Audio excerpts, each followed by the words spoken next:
Hi, I'm Yaniv Balmas, and with me here today is Eyal Itkin. And we're both security researchers. We work for Check Point Research. And we're here to talk to you today about an interesting research we've just recently conducted. And this research is all about how we managed to break fax machines by issuing an attack over a simple telephone line. Now, we've prepared something pretty interesting for you today. We have a presentation that will explain what is this all about and why should you be interested in it, and why do we think it's groundbreaking. And then we're going to show you a demo of this thing really happening on this printer here. And we're going to sum this up with Q&A so everybody can ask whatever is on his mind. Okay, so let's get started. Thank you, Yaniv. My name's Richard Clayton from Cybersecurity Research Marketing here at Check Point. Over the next 10 minutes or so, we'll be taking a look at what Faxploit is all about and who is actually still using this supposedly outdated technology. I'll then be handing you back to Yaniv, our head of threat prevention research, who will be explaining a bit more about how all-in-one printer fax machines work and how his team was able to attack them to gain access to a corporate IT network. Of course, as mentioned earlier, Yaniv and Eyal will then give us a demonstration for you to see the attack in action for real. So let's get started and explore what Faxploit is all about. In what may have previously been considered unthinkable, over the past several months or so, our cyber researchers were able to hack into a fax machine and illustrate how organizations of all sizes, as well as consumers, could be exposed to infiltration of their office or home networks. In fact, what is most worrying about the finding is that the only information required to do this is the fax number of the target, something which is often publicly available on any employee's business card or company website. But it should be pointed out at this point that the research was primarily aimed at the fax communication protocols. But in order to do this, of course, it was necessary to experiment and test out the hacking methodologies on actual fax machines, or rather today's version of them, all-in-one printer devices. But who is still using fax machines anyway?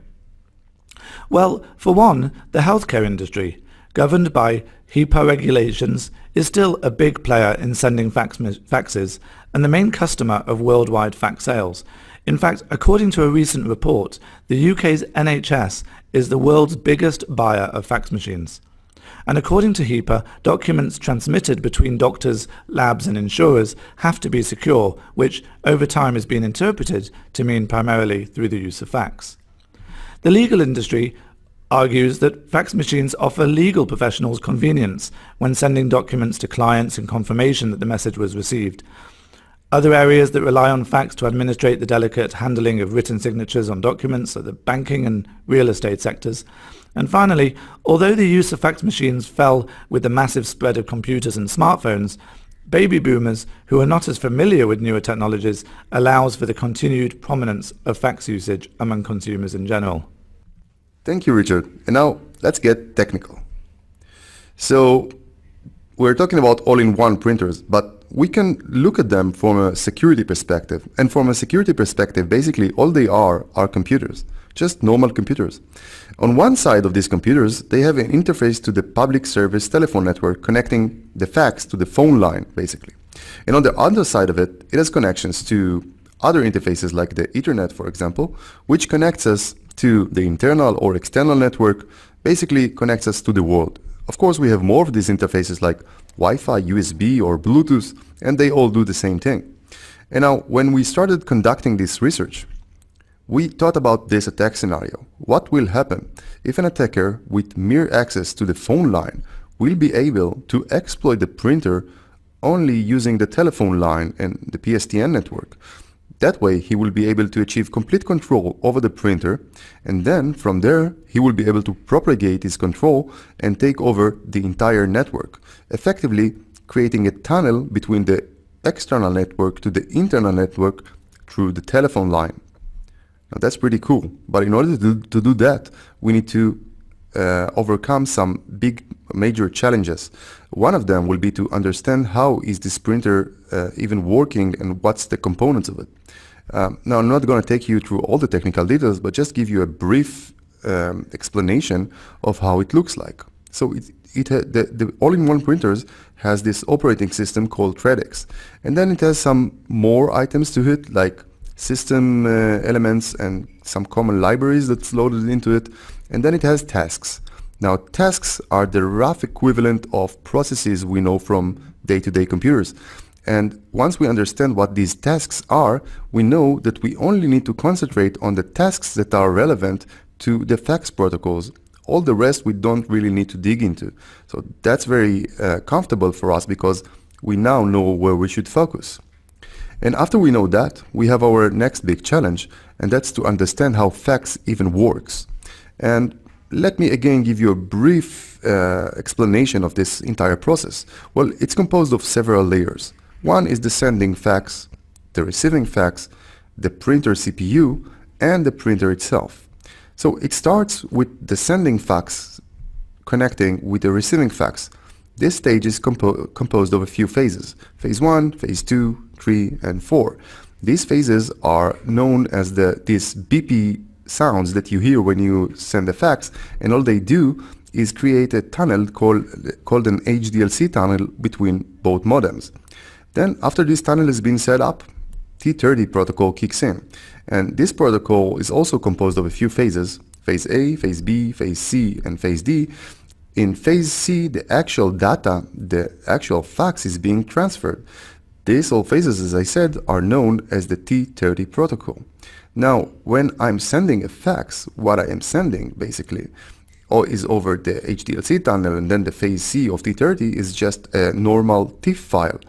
And this TIFF file is being added some headers that are received in phase A and phase B of the T30 protocol, and all of this is going to be printed by the printer because, well, that's what you do with faxes. But then it turns out that this T30 has some more interesting extensions to it, and more specifically, the T30 color extension. Using this extension, we can send call-off of faxes. Now, call-off of faxes are much the same as just normal faxes. The only difference is that the file being sent over the tunnel and the T30 protocol is now a JPEG instead of a TIFF file. Now, that's fax in a 50 miles bird-eye view. And now, all the layers I've just showed you may contain vulnerabilities. All of them are complicated enough to contain some bugs. But for us, it will be the easiest to just look at the topmost layers, and specifically at the JPEG parsing. And that's practically because we know that historically JPEG parsing has a lot of vulnerabilities. And when looking at this parsing, we indeed managed to find our vulnerability and exploit fax through the JPEG parsing functionality of the printer. And now, let's see a demo of this happening in reality. Thank you, Yaniv. We're now going to see our exploit in practice. But first, let me introduce our setup. Here we've got the attacker's laptop, which is going to exploit this all-in-one printer fax machine. Our exploit is only going to use a regular phone line, meaning we can disconnect its network cable. We are going to use this phone switch for our attack, and it simulates a local phone network. Let us start by initiating the exploit script.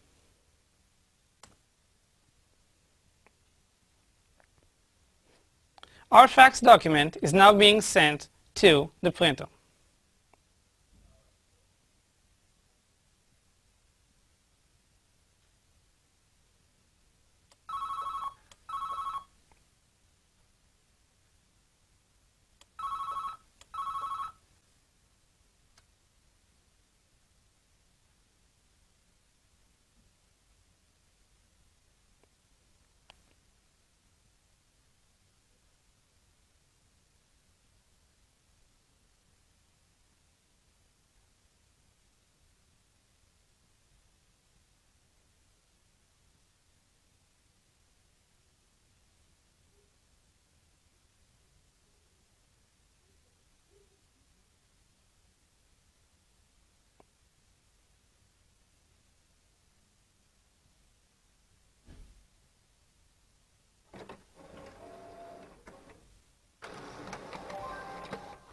Our fax has been received successfully and is now going to be printed.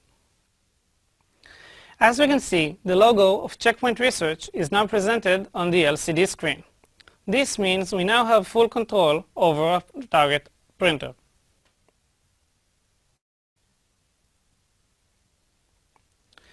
We're now going to use this printer in order to attack local computers on its network. We're going to use this victim laptop in order to simulate such a computer. Once we connect this network cable back to the printer, it will identify its target and exploit it.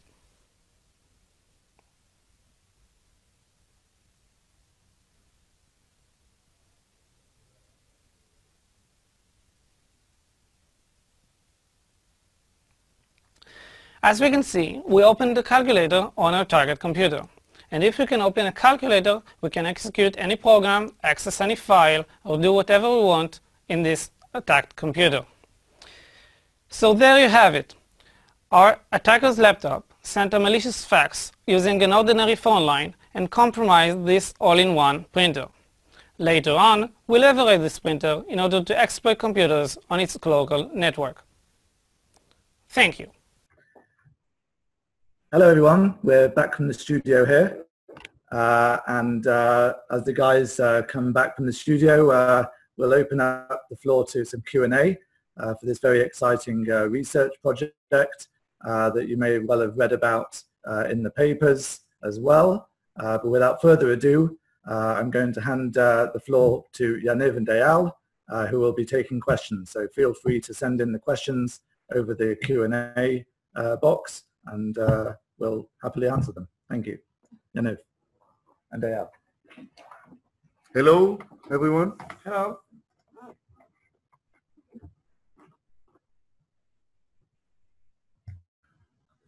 Okay, so let's start with the first question. The question is there a CNC session active from the printer to the attacker's machine over the phone line? And the answer is that in our implementation, there is no active CNC session. We didn't implement it. We did show that we can exfiltrate data in other ways if the computer is connected to the internet, for example. If it's connected back to the fax machine, we can maybe transmit fax out of it.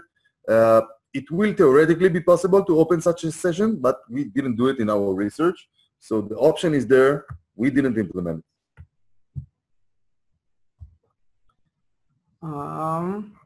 So an additional question is there a POC published?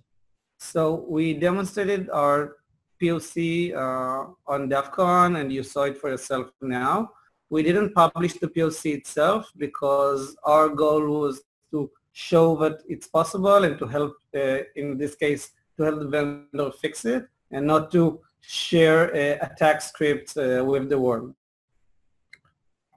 Next question from Dennis from Nairobi, Kenya. What ports do fax machine use in the application layer?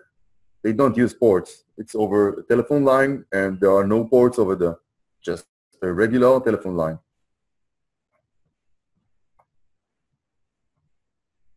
So the next question is, what is the technology, I mean script, used to exploit the fax machine? In this case, all we had to do is to send malicious fax over a normal standard fax. So we simply created a malicious JPEG file simply using a Python script and then sent it over a normal fax server. In our case, it was Hila Fax. Can be installed on any Linux machine, and that's it. Next, is it only for HP combo machines or other vendors are having the same problem? Well, our research took quite a few time to do, and we did it on HP machines. The vulnerabilities that we found are applicable on all HP inkjet printers, and actually HP have published a security bulletin, so you can go to that security bulletin. The links are available on our blogs, and there you will find a list of all the affected machines. You can check if your machine is infected in there. And just one note, the fact that we did it only for HP doesn't necessarily mean that same or similar vulnerabilities do not exist in other vendors. It's just that we didn't look there. and we really hope that this research opens the way for other researchers and other security enthusiasts to look at other vendors and maybe follow our footsteps and find same or similar vulnerabilities in them as well. So one of the next questions is there any chance that this will be seen in the wild anytime soon? We presented it in DEF CON without all of the technical details because we're not there to help attackers. We simply wanted to show enough technical details about the T30 protocol and about our research without supplying a specific attack exploit script, for example. We estimate that expert researchers with full knowledge of our research slides and demo will still have to spend a few months for it to recreate the exploit itself. Next, how can we avoid such attacks? You can stop using Fax, but if that's not possible, there are a few solutions you can do. One of them will be to segregate your networks, your printers from the rest of the network, so that if anybody manages to take control over the printer through Fax or through any other way, at least the damage will be constrained to the printers and the attacker won't be able to propagate to the network. The solution is applicable both for corporate users as well as for home users. One of the next questions is this attack applicable to all-in-one printers only? We found that the T30 protocol, the Fax protocol, is complex, and we found specific vulnerabilities in specific implementation by HP, which happened to be in an all-in-one printer. Similar vulnerabilities could be on email to fax, fax to mail, fax to ships over satellite, whatever machine that supports the Fax protocol and needs to send T30 data and receive such documents. So the vulnerabilities could be found in other implementation of the Fax protocol and not specifically in all-in-one printers. Next question is tanks. That's not a question. So let's move on to the next one. Has there been a vendor response? Well, at Checkpoint Research, we support responsible disclosures. So as soon as we found about this vulnerability, we immediately contacted HP and worked really closely with them in order to fix this issue. HP addressed this issue. They released patches. And as I said, they have a security bulletin online. We have the links to that bulletin on our blog, so you can check it out and go to the links, and it will point you to the patches for your specific devices so you can install them and mitigate from the specific vulnerabilities that we found. Is this vulnerability affecting colorful fax only? So as we described earlier, the T30 protocol itself is what we checked, and it's pretty complex. The specific vulnerabilities that we found and that HP issued CVEs for are in colorful faxes. But since the protocol itself is very complicated, we do believe that the implementation we checked and implementations of other vendors as well will most probably include vulnerabilities and not only on colorful faxes. Next, if an all-in-one printer does not support colorful fax, thus no JPEG, then this exploit will not work correct. Well, specifically, our exploit was in colorful fax. As we said, it doesn't mean that there are no vulnerabilities in any other way, place in the entire fax ecosystem. There quite probably are. It's only we found the first and easiest for us to find. Again, we believe that if other researchers follow our footsteps, they might be able to find more vulnerabilities in other places in fax and maybe in other devices as well. One note is that many of the printers, of the all-in-one printers, support colorful fax. I mean, most of them, for HP, it's at least 100 more than 100 different versions of their printers. So whether or not you receive colorful fax doesn't matter. It is that the printer itself supports colorful fax. That is depend on unpatched JPEG parser. So yes and no. It was an unpatched HP JPEG parser, but it was their proprietary implementation. So it wasn't a vulnerability in some open source that they didn't fix. It was their own implementation. And when we showed them the vulnerability, they patched it. Okay, next, the demo shows this working on a small device. Has this been proved to work on a larger multifunction device or fax copiers that you would see in large organizations? So yes, as we mentioned, this is relevant for the vast majority of HP inkjet line of printers. So there are small printers and big printers, and we said more than 100 different printers, printer are vulnerable to this, including corporate ones, big corporate printers. And again, the full list is available on HP Security Bulletin. Visit our blog to see the exact versions. Have fax printer vendors applied or pushed out patches to prevent this, to stop this attack? As soon as we contacted HP, they worked on a patch. We verified and checked the patch, and it works. HP pushed firmware updates through their FTP sites and the security bulletin. If your printer automatically checks for updates, it might have already been patched. If it's not, you'll need to follow the instructions on HP's site. As far as we know, other vendors haven't yet pushed any patches. They're still checking for vulnerabilities in their implementations. Only JPEG vulnerability. Most fax only use black and white TIFF. How prevalent will this really be? Well, we found this not to be true. Most fax machines, most all-in-one printers do support colorful fax. The fact is that not a lot of people are using colorful fax, but it doesn't change the fact that the printers do support colorful fax, and as an evidence for that, HP has again listed over 100 different versions of printers that do support colorful fax. Big printers, small printers, medium printers, and whatnot.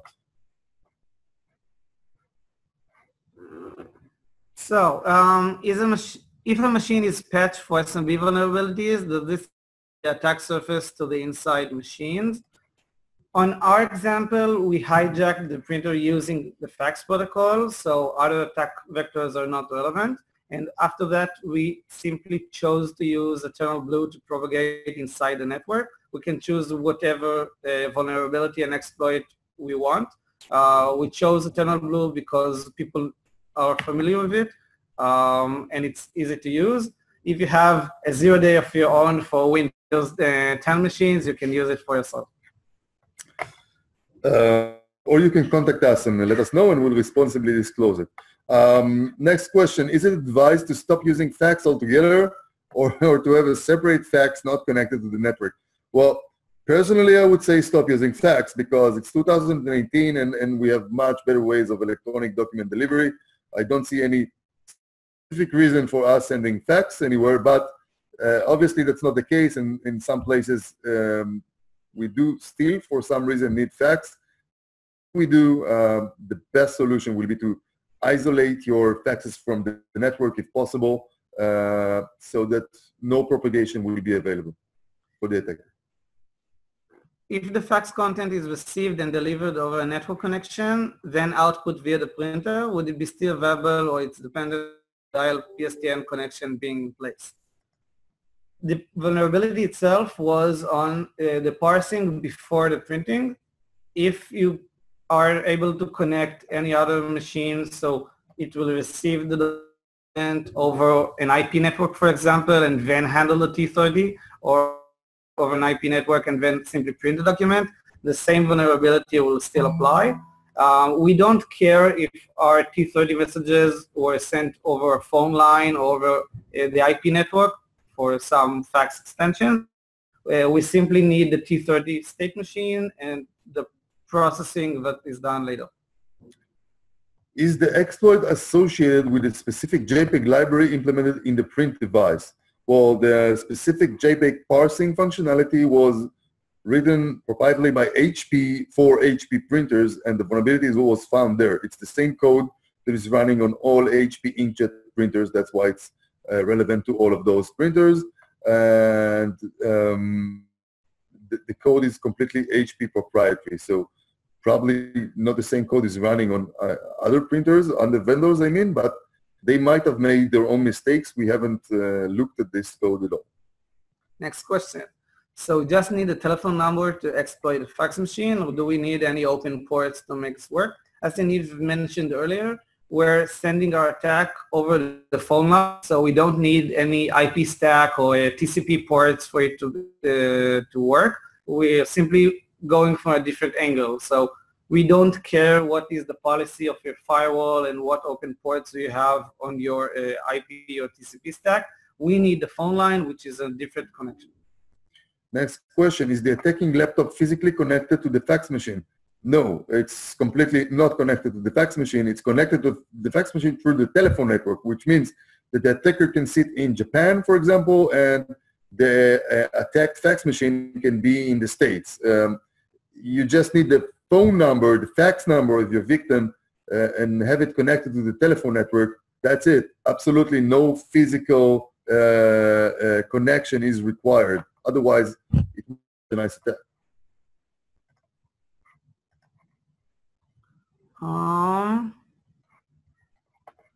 You open the call session on the victim. Are you able to do a network scan, or should there be also on the victim?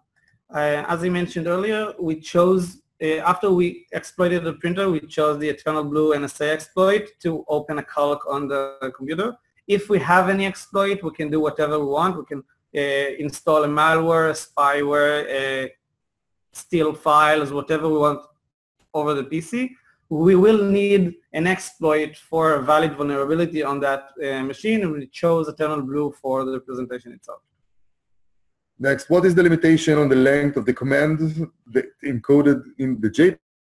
Does a single JPEG contain both the exploit and the commands run after the exploit? So, getting a bit technical here, our vulnerability, our exploit allows us to insert roughly 4K of data through the exploit.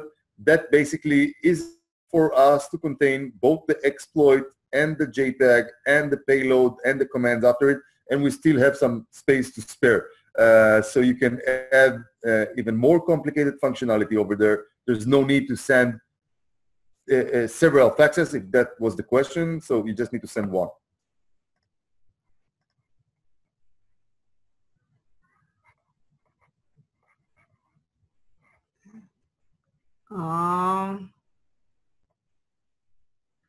So if the fax machine is infected, does it mean faxes coming in from other fax machine can be intercepted and retrieved? Yes. After we exploit the printer, we have full control over it. We can steal every print job, modify each fax sent or received. We can do whatever the fax machine natively can, and we can even add more features to it. So we have full control, and we can do whatever you wish.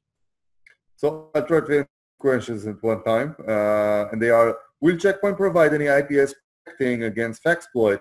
And then the next question is, what about T38 protocol, which is kind of the same answer, because if you're not familiar, T38 is the same implementation of T30, just over an IP network. And yes, we have released protections for that. So we have IPS protections for Faxploit that is happening over T38, over Ethernet, over IP network. But over telephone network, unfortunately, Check Point does not have any device to protect against telephone network. But we do have solutions to segregate the network. As we explained, that would be, at the moment, we believe the best solution for people using telephone network. If you're using fax over IP, then yes, our IPS can probably assist you with that. Contact your nearest sales representative to explain more about that. Does the expected JPEG size for a fax limit the size of the program you load as an exploit? Actually, as Yaniv mentioned earlier, using our vulnerability, we had enough control so we could simply load up a simple malware that continues to read from the JPEG file and do whatever it wants. So it actually loads more instructions for presenting the image on the screen, sending packets over the internal network, and it can also connect to a CNC server and get more instructions or load additional malware. So we have no limitation whatsoever about the size regarding the protocol, the buffer, or the JPEG itself. We can do whatever we want with the current limitations. How did you move from the fax to the Windows machine? Was it using a known vulnerability in Windows? Yeah, basically we've implemented Eternal Blue, the leaked NSA exploit that was used in WannaCry and several other huge attacks this year. We use that just as a POC to show that we can run an exploit from a fax. You can just as easily implement whatever other exploit you have in order to do that. So we use Eternal Blue. If anybody else will use this attack, he will be able to use whatever he wants. There's a good question here. Help us market this. Can you describe why is this such a groundbreaking discovery? I think that Yaniv started to mention that earlier. There are millions of fax machines worldwide used in consumer networks, corporate networks, government institutions, banks, hospitals, and such. And all you need to do for exploiting such a vulnerability or similar vulnerabilities is your target's fax number. So people publish their fax number in their business card or in their site, and I can sit in China and using a simple phone line attack a bank in the States or in Europe or whatever I want. There are no firewalls to detect it, and I can simply enter your network and exfiltrate data using the phone line without being detected. So we think it's pretty groundbreaking. Next, we just got few new laser printers with Android-based smart panels. I wonder what evil can come out of this Faxploit Android combination. I wonder as well. Could you mitigate the vulnerability by disabling color support? The specific vulnerabilities were in color extension, and if your printers support the option to disable this specific feature, we do believe that it will stop the exact vulnerabilities we found.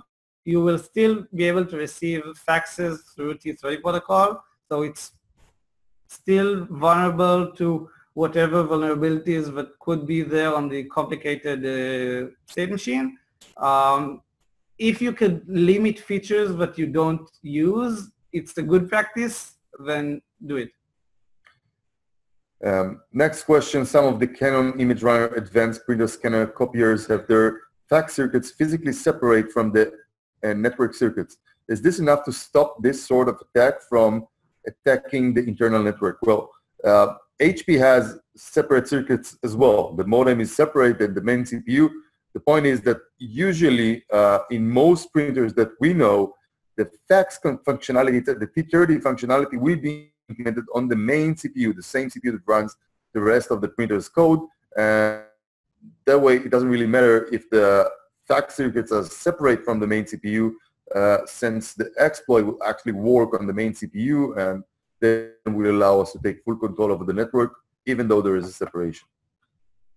Will the signature be added to checkpoint IPS protections? As Yaniv mentioned earlier, the fax protocol over IP already received signatures to block Faxploit. So if you're using your firewall and have a fax over IP connection, your IPS will already protect it.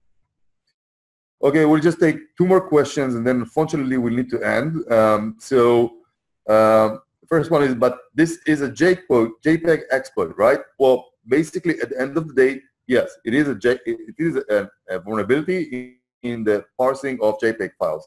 But as we mentioned earlier, this was just the easiest and nearest attack surface we could find.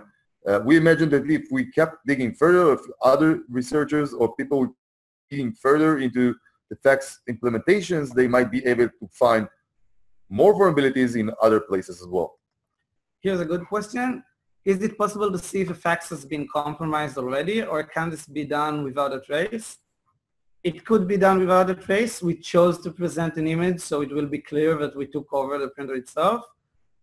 A smart attacker can do it without any trace and do whatever you want with your printer without you knowing about it.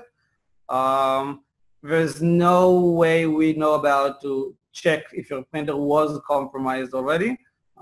We do recommend you to take security precautions, patch your printer, and do whatever HP says regarding it. So at this point, we'll have to end our webinar. There's just one last question that kind of hits the point I wanted to give you. You reference your blog for links to patch. Can you share your blog again? Well, our blog is located at research.checkpoint.com. Visit it, and you will find our post for Faxploit, which contains all the required information. Thank you, everyone, for joining us. If you have any more questions, you can post them at cpr.checkpoint.com. Thank you very much. Thank you.